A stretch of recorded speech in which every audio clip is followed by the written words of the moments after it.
स्वामींच्या संग सेवा करण्याचं सेवा प्राप्त झाली. खरंच आमच्यावर भावाप्रमाणे प्रेम करणारे आमच्या ताई वास्तवात बिरच्या आहेत आणि आम्ही धाराशिव जिल्ह्याच्या शेवटचे आहे बरं का. परंतु या माध्यमातून ऋणानुबंध आम्हाला त्या ठिकाणी टिकवलं. आमच्यावरती भावाप्रमाणे प्रेम त्यांनी केलं आणि आज माझ्यामध्ये ही तिसरी सेवा असेल किंवा दुसरी सेवा असेल या 2 वर्षामध्ये. आज योग या ठिकाणी आला. कथेचा अनुसंधान सर्व पुण्यवान लोक प्रभू रामचंद्राच्या दिव्य अशा प्रकारच्या विमानामध्ये बसवून आणि प्रत्यक्षात रामा संग गमन करू लागलेले आहे.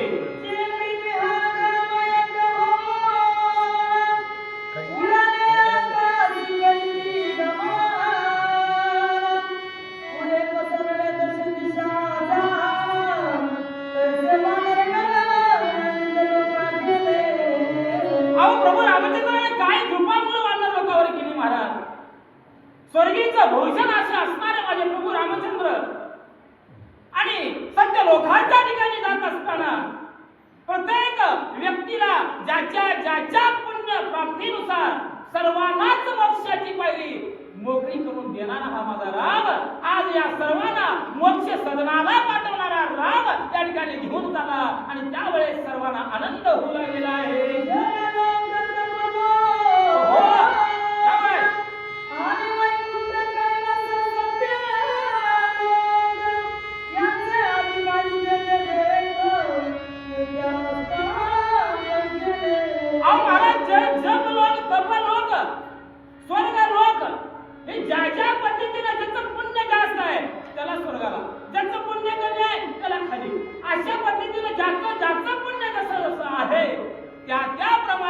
त्या व्यक्तीला त्या संस्थानाच्या ठिकाणी बसवून प्रभू रामचंद्र पुढे मार्गक्रमण करू लागले.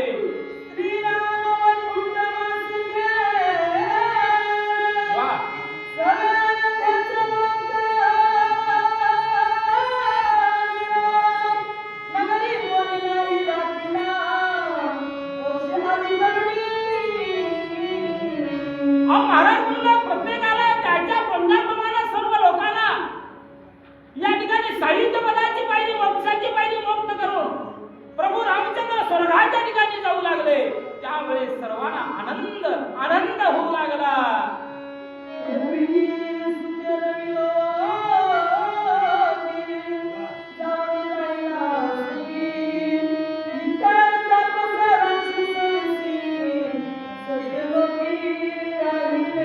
महाराज म्हणून त्याने तपश्चर्या केली, ज्याने रामाचं नामस्मरण केलं, जप तप हवन जे काही पुण्य प्राप्त केलं त्या पद्धतीनं रामानं त्यांच्या जागी बसून स्वर्गाच्या वाटेला निघून चालले.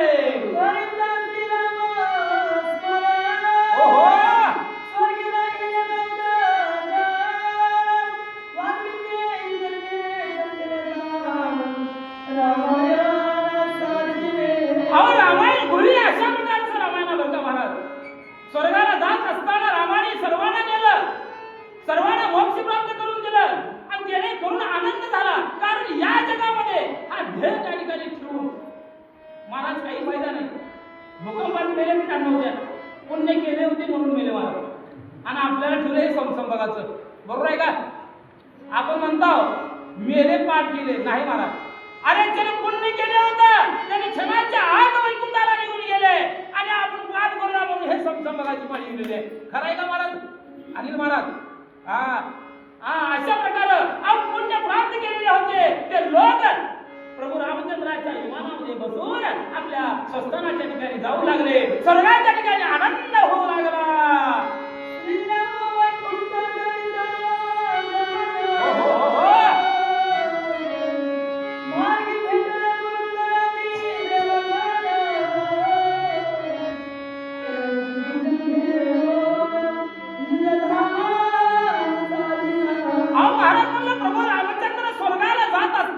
वैकुंठाला जात असताना अनेक ऋषीवर्य, अनेक तपस्वी, अनेक म्हणलं त्या ठिकाणी लोक गाठ पडले. त्या लोकांना सुद्धा मोक्ष प्राप्त करून स्वर्गाची पायरी चढू लागले.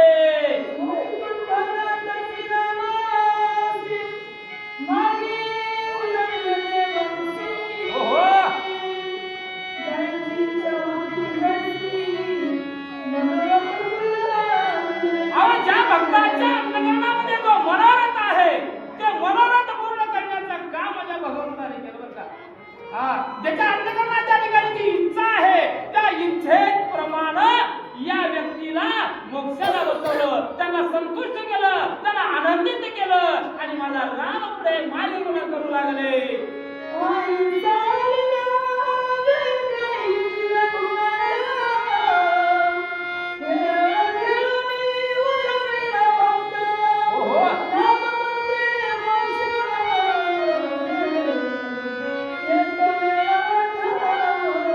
अहो काय महाराज, किती जणांचा उद्धार करावा रामाला महाराज. अहो वनवासाला असताना सीतामाईला राजा रावणाला घेऊन गेला त्यावेळेस अहिल्याचा उद्धार झाला. अनेक झाडा झुडपाला कवटाळला प्रभू रामचंद्र त्यावेळेस त्या झाडाचा झुडपाचा खाली पडलेला धोंडाचा उद्धार माझ्या रामाने केलं. आणि स्वर्गाच्या ठिकाणी जात असताना सर्व तपो लोकांना सुद्धा त्यांचा उद्धार माझ्या रामाने केलं असं गावबा महाराज आपल्याला सांगू लागले.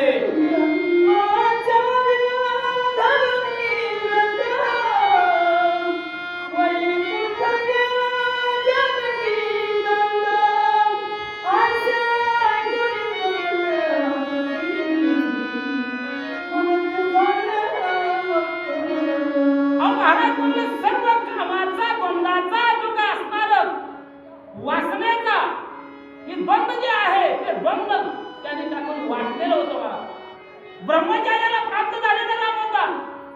अंतःकरणाच्या ठिकाणी माया नव्हती, मोह नव्हता, वासनेचा चुरा केलेला माझा राम होता.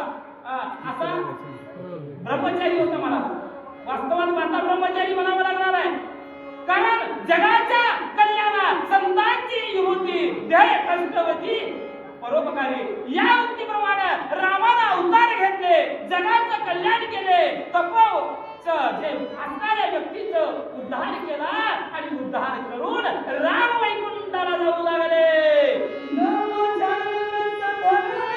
हो हो नंदना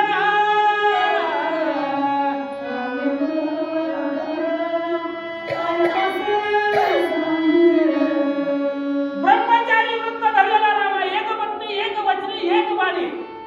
आता ब्रह्मवृत्त म्हणजे काय महाराज? आता आपल्या सर्वसामान्य माणसाला कळावं एवढं सांगावं लागते. जरा भगवंताला जसं बुद्धी घालत तसं सांगावं लागते. बरोबर आहे का? भगवान आख्यान पांडवपुत्रामध्ये महाराज कळ सांगते. भगवान आख्यान ज्या वेळेस अर्जुनाचं आणि भगवानाचं युद्ध झालं, बाप लेकाचं आकाश मार्गाच्या ठिकाणी 3 दिवस युद्ध झालं आणि त्यावेळेस भगवानाने स्वतःच्या बापाचं मुंडकं अर्जुनाचं आकाश मार्गाच्या ठिकाणी उडवलं महाराज. भगवानानं बापाचं मुंडकं उडवलं. आश्रमेत यज्ञ करत असताना घोडा बांधलं महाराज. आईने सांगितले तुझ्या बापाचा घोडा आहे, बांधू नको म्हणून. मला बाप माहिती म्हणलं. युद्ध झालं, अर्जुनाचं मुंडकं शिर आकाश मार्गाच्या ठिकाणी उडवलं. त्यावेळेस द्वारकेच्या ठिकाणी भगवंताला जाग झाली. हस्तिनापुराच्या ठिकाणी कुंती मातेला स्वप्न वाईट पडले. काय झालं असं? अहो देव भक्ताचा भकेलाय. द्वारकेवरून माझा भगवंत रणभूमीच्या ठिकाणी आले आणि अर्जुनाची अवस्था बघितली. काय अर्जुनाचं शिर एकीकडचं धंड त्यावेळेस भगवंताने म्हणले, प्रार्थना केली मला 16,108 बायका बघून मी जर ब्रह्मचारी असेल तर माझ्या भक्ताचं शिर माझ्या या भक्ताला येऊन चिटकलं पाहिजे आणि ज्यानं शिर नेले त्यानं भक्त काय झालं पाहिजे. काय अवस्था मला आपण काय म्हणतो, भगवंतानं 16,108 बायका भोगल्या का महाराज? खरं आहे? नाही महाराज. जसं लोखंड परिसाला लागावं आणि त्या लोखंडाचं सुवर्ण बनावं तसं 16,108 गवळीचा उद्धार माझ्या भगवंताने केला महाराज. याला म्हणावं ब्रह्मचारी. तसा राम ब्रह्मचारी अवस्था प्राप्त केलेला होता आणि सर्वांना मोक्ष सपनाच्या ठिकाणी नेऊन पोहोचवलं आणि वैकुंठाची वाट माझं भगवंत धरला.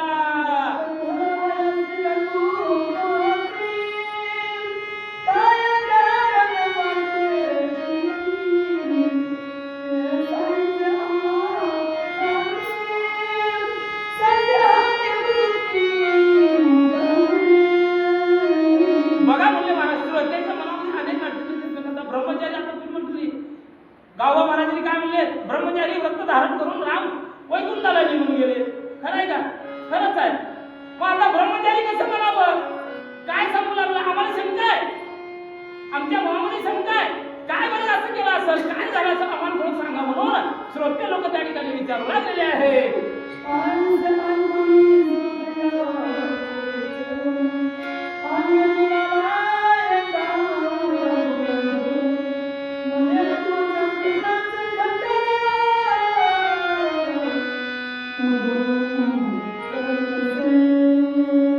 बघा म्हणजे महाराज, आमच्या अंतकरणाच्या ठिकाणी जी शंका आहे त्या शंकेचं खंडन गावबा महाराज तुम्ही आम्हाला करा. कारण आता रामायण संपत्ती होऊ लागलेला आहे, रामाचा अवतार संपत्ती होऊ लागलेला आहे, बरोबर आहे का नाही? मग आमच्या मनामध्ये शंका आहे, रामाच्या अवतारामध्ये ब्रह्मचारी व्रत धारण केला, एक वचनी राहिला, एक वचनी राहिला, आणि आता पुढे काय करणार आहे? कृष्ण अवतारामध्ये नाही ते करणार आहे. मग हे काय कारण असावं? आमच्या मनामध्ये शंका आहे, तुम्ही मला सांगसाल का म्हणून श्रोते लोक गावबा महाराजाला प्रश्न विचारू लागले.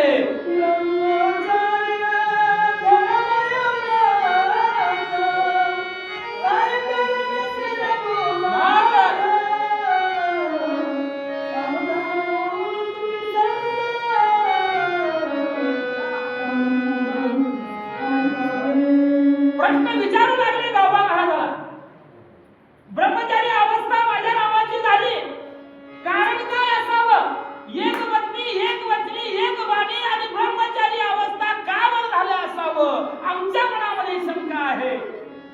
तुम्ही आम्हाला सांगा, आमच्या शंकेचं निरसन तुम्ही करा म्हणून श्रोतेगण लोक महाराज हात जोडून गावबा महाराजाला विचारू लागले.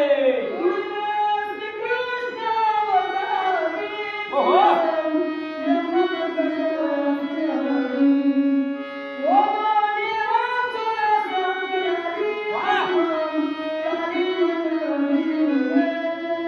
रामा अवतारामध्ये भगवंताने स्त्रियेचा त्याग केला महाराज, बरोबर आहे का? त्याग केला, एक वचनी, एक पत्नी, एक पत्नी राहिला. परंतु कृष्ण अवतारामध्ये 16,108 नारी या ठिकाणी भोगणार आहे. राम अवतारामध्ये स्त्रीचा त्याग केला आणि कृष्ण अवतारामध्ये स्त्रियांना जवळ केला. म्हणजे जसं रूप आहे, जसा अवतार आहे, त्या अवताराप्रमाणे म्हणजे भगवंताला वागावं लागतं, असं गावबा महाराज श्रोते लोकांना सांगू लागले.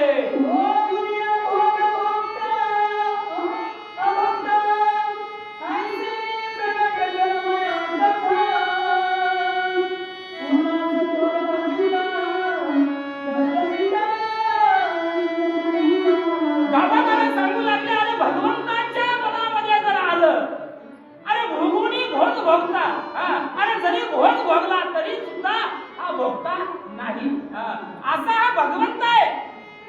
भगवंताच्या मनामध्ये, भगवंताच्या अंतःकरणामध्ये एखाद्या बद्दल दया निर्माण झाली तर त्याला मोक्षाला न्यायला वेळ लागणार नाही, असा भगवंत आहे. अरे भोग भोगून निराकार राहणारा हा माझा भगवंत आहे.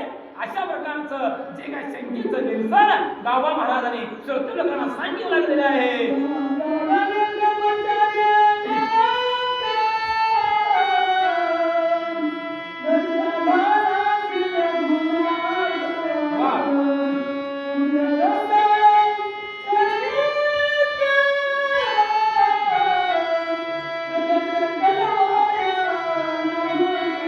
अशा प्रकारे भोग भोगून म्हणला निराकार, अशा प्रकारचा असणारा निर्गुण निराकार सगुण साकार असा असणारा ब्रह्मांडाचा मालक माझा रामाचा अवतार या ठिकाणी समजू लागलेला आहे. आणि कृष्ण अवताराच्या ठिकाणी म्हणालं, अनेक गवळीचा उद्धार माझा भगवंत या ठिकाणी करणार आहे म्हणून गावबा महाराज शेवटी सर्व श्रोत्यांना विनंतीपूर्वक सांगू लागलेले आहे.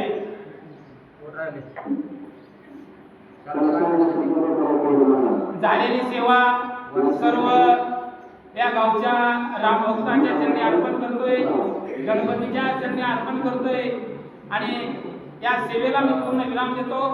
रामकृष्ण आहे.